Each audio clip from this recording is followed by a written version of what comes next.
Bonjour chers frères et sœurs, je vous salue, vous qui aimez l'histoire. Nous allons poursuivre la série de vidéos sur les échanges commerciaux dans l'espace Akan. Il y a beaucoup à dire. Ça révèle un aspect de l'histoire des échanges économiques entre les peuples Akan et puis les nations européennes. C'est important à mon avis. Je pense que nos républiques actuelles pourraient tirer leçon de cela. Alors, je poursuis en disant que les chefs des villages côtiers dépendaient des rois qui résidaient dans la capitale qui était légèrement à l'intérieur des terres. Au début, les capitales des royaumes qui étaient sur le littoral, leur capitale était légèrement à l'intérieur. C'était comme ça. Vous voyez? Le royaume de Komenda ou Eguafo, la capitale était légèrement à l'intérieur. Le royaume de Foutou, la capitale était légèrement à l'intérieur.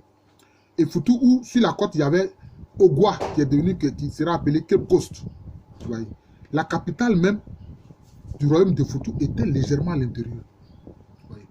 Même chez les grands d'Accra, au départ, leur capitale était légèrement à l'intérieur, qui était appelée Ayawaso, et que les sources écrites appelaient Great Accra. Vous voyez, c'est ce qui s'est passé. Donc, je disais que les capitales étaient légèrement à l'intérieur des terres. Et puis maintenant, il y aura les villages côtiers qui vont devenir justement des zones de commerce avec les Européens. Alors donc, ces zones côtières-là offraient de petits terrains aux Européens pour bâtir des forts contre des rentes perçues annuellement ou mensuellement. Souvent, permettre à une compagnie de bâtir un fort, c'était risquer l'inimitié d'une autre compagnie. Parce que les compagnies européennes refusaient la concurrence. Ils voulaient des monopoles. Certains veulent continuer cette même façon de faire là. Suivez mon regard. Les habitants de Sekondi et Takoradi, notamment dans l'Ahanta, demanderont face à ce type de désagrément des fortifications et des armements plus importants pour les forts sur les terres, en vue d'une meilleure protection de la population. Parce que les autres compagnies européennes qui n'avaient pas justement un fort particulier, quand ils voyaient ce fort-là, quand ils savent que ça appartient à une autre nation européenne, ben, ils bombardent ce fort-là. Hein? Et justement, la population africaine qui a son village aux alentours du fort ben, est frappée. C'est ce qui s'est passé.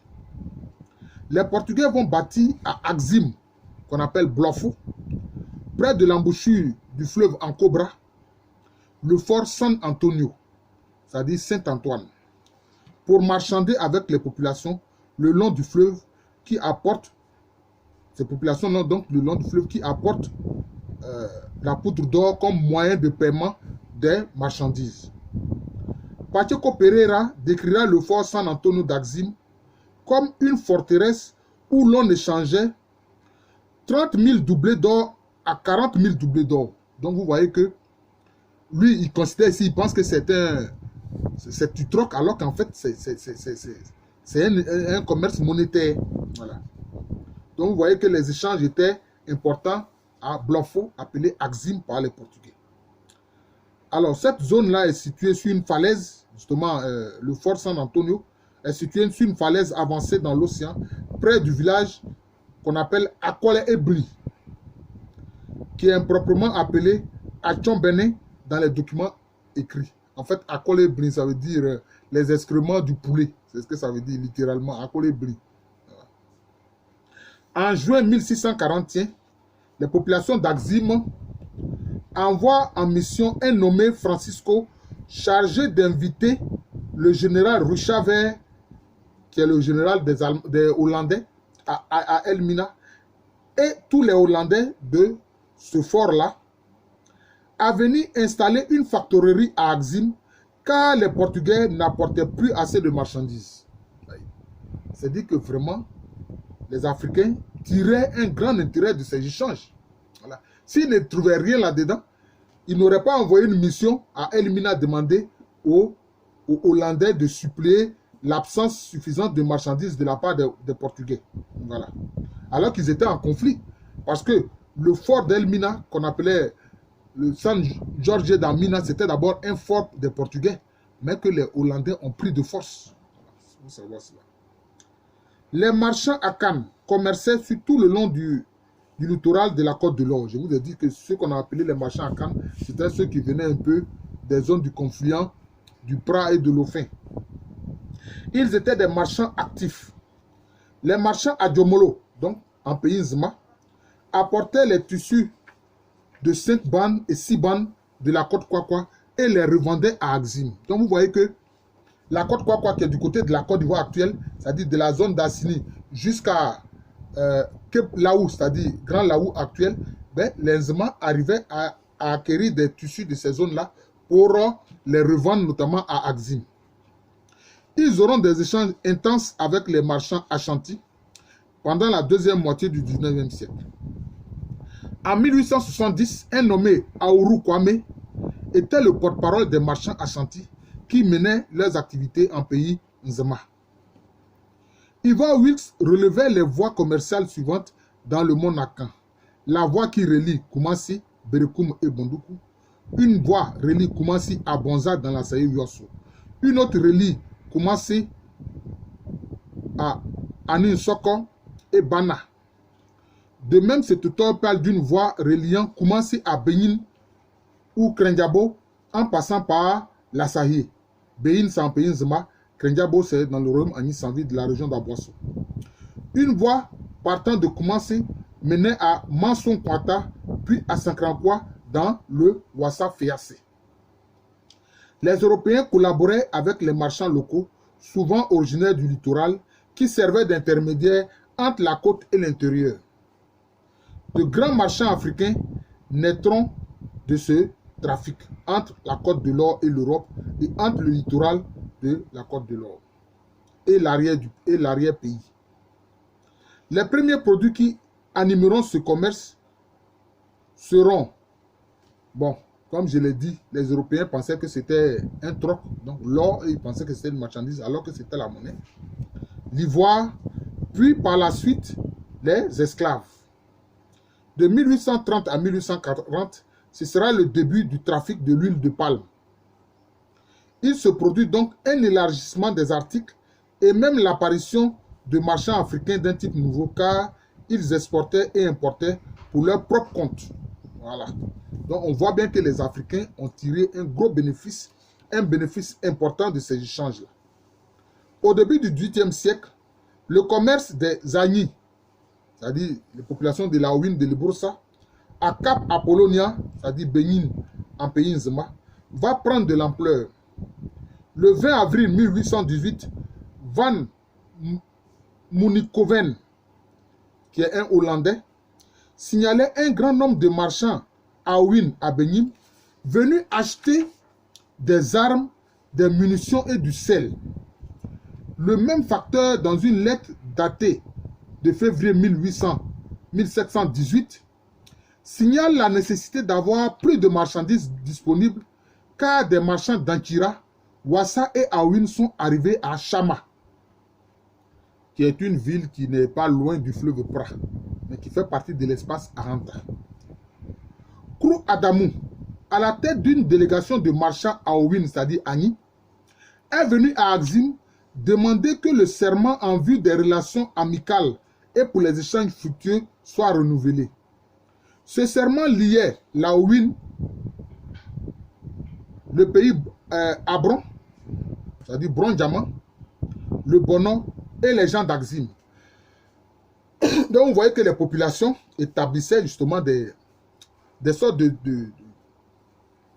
clauses de bonne relation pour que le commerce se fasse beaucoup plus sereinement. Les prêtres traditionnels Pinga et Achani dirigeront le rituel qui scelle ce serment. Voilà. Parce que nos ancêtres africains, quand ils faisaient un serment, c'est toujours appuyé par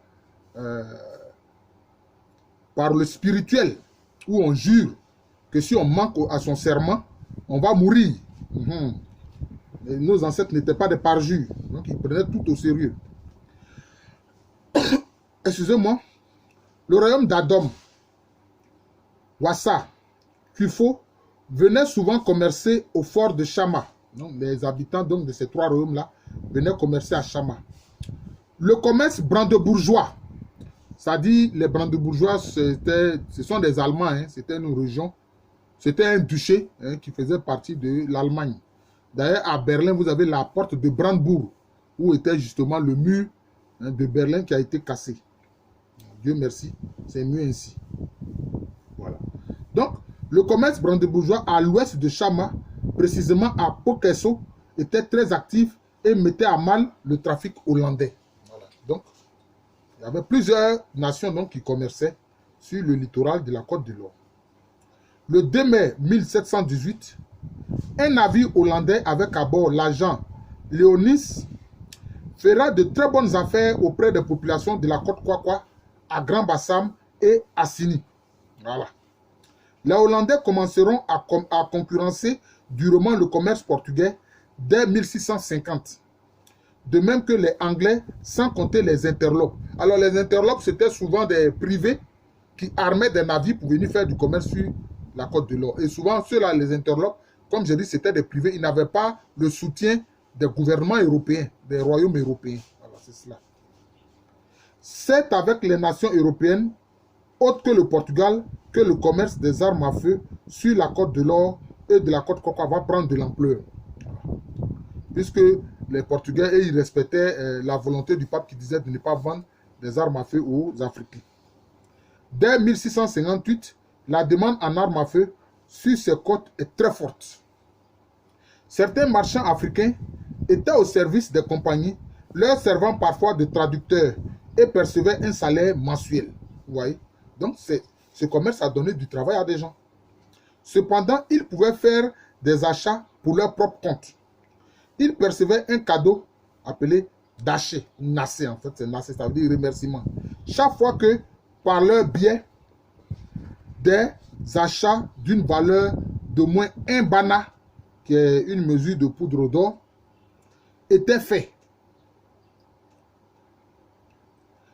Les chefs du littoral recevaient aussi des cadeaux chaque fois qu'un navire arrivait avec une cargaison. C'est vers la fin du XVIIe siècle que les négriers feront une apparition massive sur les côtes. Voilà, les négriers. Parce que les nations européennes qui sont allées conquérir les Amériques voulaient mettre en valeur ces terres-là. Et comme ces nations-là sont paresseuses, elles sont venues prendre des esclaves en Afrique. Si les Africains savaient que pour ceux-là, un homme dans la servilité perd sa dignité humaine, sans doute que les Africains n'auraient même pas vendu ces gens-là. Bon, en fait, mais beaucoup, ce fut par beaucoup de razzias. Et comme il y avait quelquefois des guerres de compétition entre les royaumes, bon, voilà ce qui s'est passé. Les transactions commerciales sur le marché de Bego, dans le royaume de Anin Soko, où l'on avait des djoula, c'est-à-dire des marchands malinqués. Voilà. Djoula, c'est marchand malinqué. Il y a des gens qui viennent me dire non, professeur djoula, c'est une ethnie. Ça m'énerve, je ne veux même pas qu'ils me parlent de ça encore. Voilà. Des ignorants qui veulent s'ériger en historien. Je suis désolé. Si dans des zones comme à Bobo Dioulasso, on a parlé de Bobo Dioulasso, c'est parce que ceux qui étaient implantés là étaient des marchands, étaient des commerçants. J'ai fait une vidéo pour expliquer cela.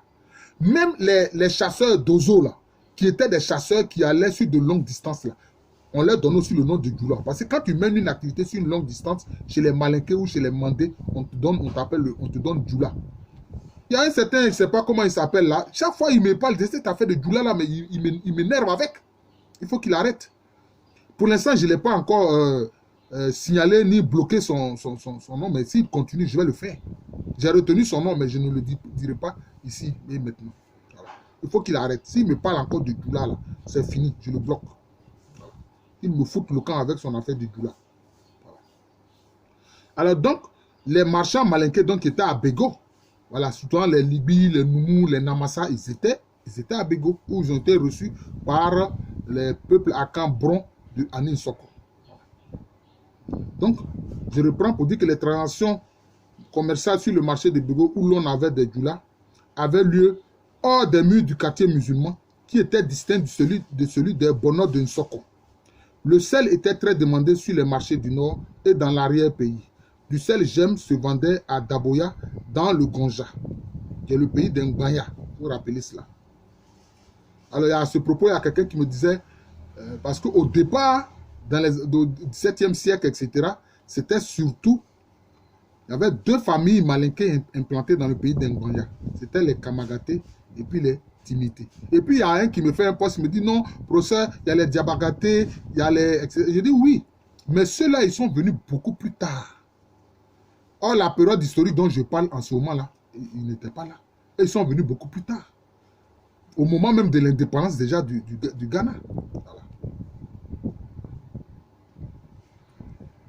En 1642, le commerce portugais sur la côte de l'Or est supplanté par celui des Hollandais, dont l'instrument sera la Compagnie des Indes occidentales. D'autres nations européennes feront leur entrée dans ce commerce, notamment les Britanniques, les Suédois, les Danois, les Brandebourgeois, qui sont allemands, et les Français. Ces derniers créeront un comptoir à Assini, qu'on appelle aussi Assoko, le comptoir d'Assoko, dès 1687. Pour animer leurs activités marchandes à Axim, les Hollandais négocieront avec les chefs de Gura afin qu'ils permettent aux Bassia, c'est-à-dire aux Wassa et aux Pepessa, de passer sur les terres pour venir commercer au fort Saint-Antoine. Voilà. Alors il faut savoir que les Gura, en fait, c'est un petit royaume qui a été créé par des originaires de Laouine. Voilà. C'était des guerriers que le roi Noasma avait envoyé s'installer là pour se rapprocher du fort d'Azim pour pouvoir faire du commerce. Et ils ont créé le petit royaume de Gira. Il faut savoir ça. En effet, les Wassa étaient de gros producteurs d'or. En 1647, la Compagnie des Indes occidentales protestera auprès des chefs d'Axim à propos du commerce des vêtements et des pains kwakwa que les Nzema vendaient abondamment dans la zone. Les pains kwakwa qui venaient justement de la côte Kwakwa, notamment entre Assini et Grand Laou. L'essor du commerce des esclaves pendant la deuxième moitié du XVIIe siècle fait croître les conflits locaux. L'Akwamou, qui lance une politique d'expansion vigoureuse, profite de ses victoires pour vendre de la marchandise humaine. Ça, c'est réel.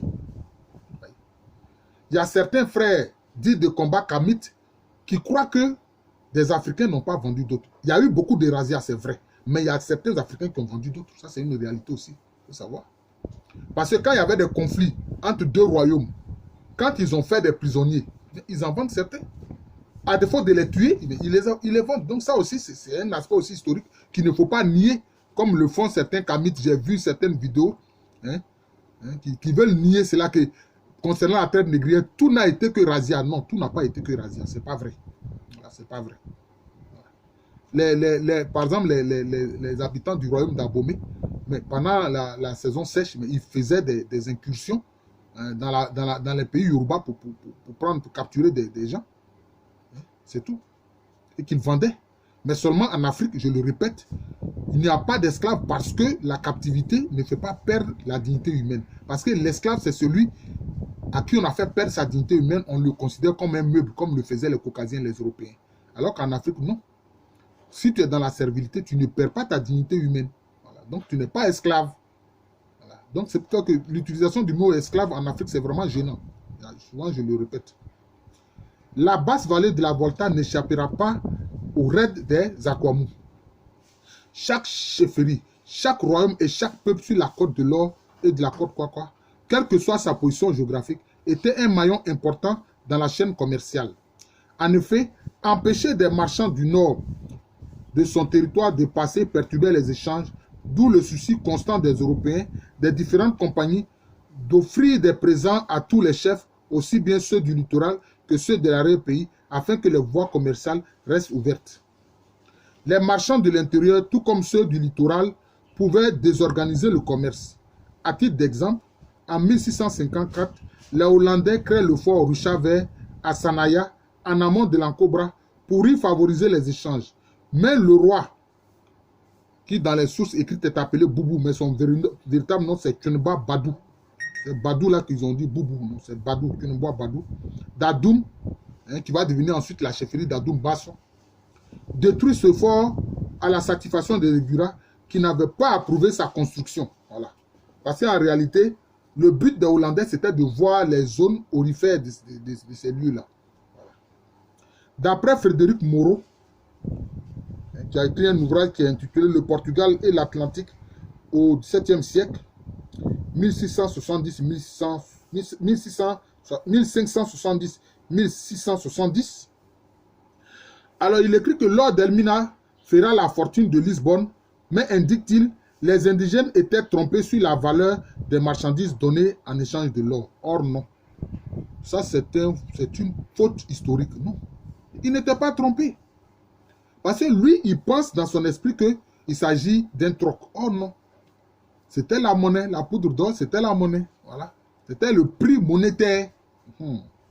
Cette idée est critiquable car la valeur d'une marchandise, en plus, ne compte qu'aux yeux de celui qui l'acquiert. Voilà.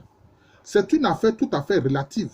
Les Akans avaient de l'or en grande quantité, et si pour les Européens l'or n'était qu'une marchandise, pour les Akans la poudre d'or était une monnaie. Leur monnaie.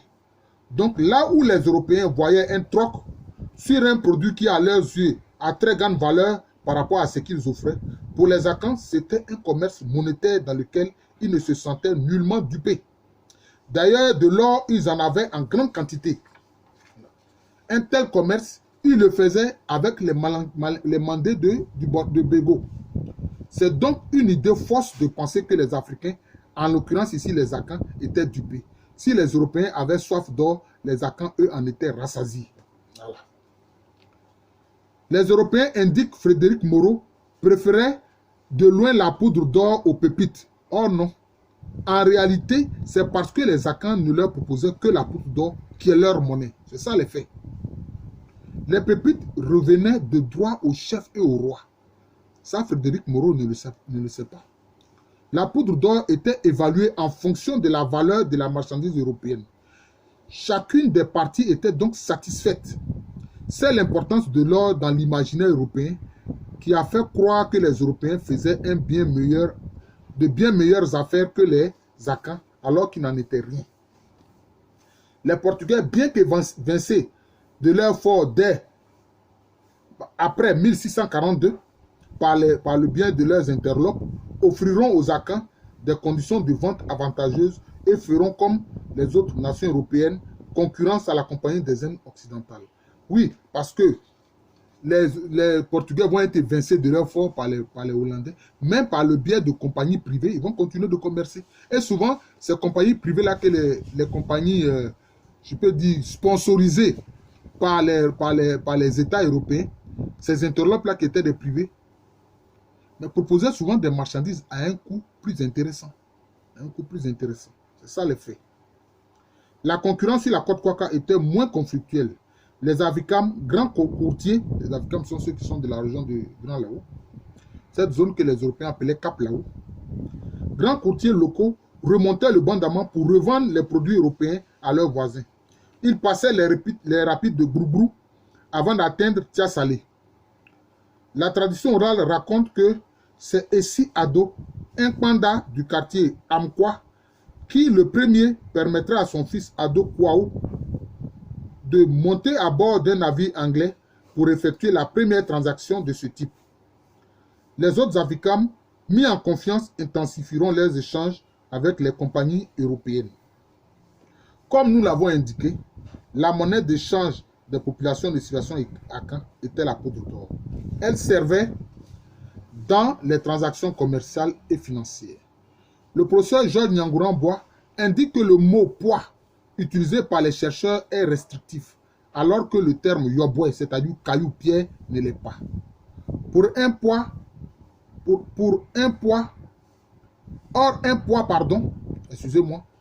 poids est un élément d'un système de mesure servant à déterminer la valeur pondérale d'un autre objet. Il ne se conçoit que dans un système de mesure. Dès le XVe siècle, les Européens obtiennent de la poudre d'or contre des marchandises. Eux mettent l'accent sur le poids du métal obtenu, le prenant pour une simple marchandise et pensent donc à un troc. Or, les Akans mettent l'accent sur le prix, sur la valeur monétaire des marchandises achetées avec la poudre d'or. Pour les Akans, la poudre d'or est la monnaie. Il ne s'agit donc pas pour eux d'un troc, mais d'un commerce monétaire. J'insiste là-dessus, vous voyez. Les Européens parlent de kilogrammes d'or, or les Akans parlent de bena. montant de leurs dépenses. Les Akans font la différence entre la poudre d'or, qui est une monnaie, et la pépite d'or. Les Européens et les chercheurs ensuite ont cru qu'il s'agissait de poids à peser l'or alors qu'il n'en était rien. Aussi, les Akans, pour s'informer du prix d'un article, demandaient sa pierre. Cette expression ne faisait pas référence à une notion de poids, mais une notion de prix. Les Nzema, par exemple, appellent et désignent le prix par le terme bolé, qui sert aussi à nommer la pierre. Vous voyez. Dans l'univers commercial de la Côte de l'Or, l'Ashanti fera une rentrée remarquée au début du XVIIIe siècle. Les futurs Ashanti faisaient partie des fameux marchands Akan du XVIe siècle et du XVIIe siècle. Ils commerçaient avec les marchés du Nord, notamment à Bego et à Salaga. Ils étaient impliqués dans le commerce local entre chefferies, une affaire très lucrative. Je vais m'arrêter là. Je dis que c'est une série de vidéos sur les échanges commerciaux dans le monde Akan. Voilà. Il y a beaucoup à dire. C'est vraiment une série de plusieurs vidéos. Je vous remercie. Je suis le professeur Alou Kwame René, professeur titulaire d'histoire à l'université Félix Houphouët-Boigny, une université qui est à Abidjan. C'est dans le quartier de Cocody. Abidjan est une ville de la Côte d'Ivoire, un pays situé en Afrique de l'Ouest. Merci encore et bonne journée à tous.